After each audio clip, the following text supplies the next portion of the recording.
3. Hello everyone. Hope you happy in learning English. Today, we'll learn how to use may in English. May shows permission and possible future action. Example: you may go in now.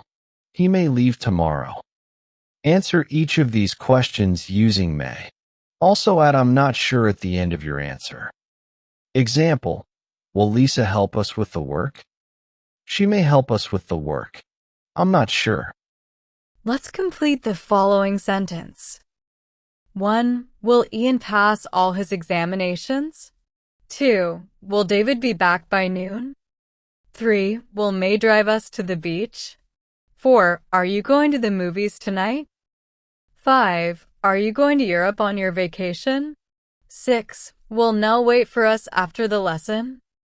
7. Will you see Liz tomorrow? 8. Will Fern lend us the money which we need? Do you know how to answer? Let's check together. 1. He may pass all his examinations. I'm not sure. 2. He may be back by noon.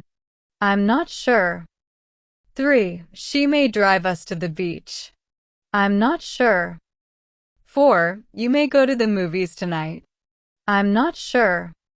5. You may go to Europe on your vacation. I'm not sure. 6. Nell may wait for us after the lesson. I'm not sure. 7. You may see Liz tomorrow. I'm not sure. 8. She may lend us the money which we need. I'm not sure. Wish you happy in English learning. Corn.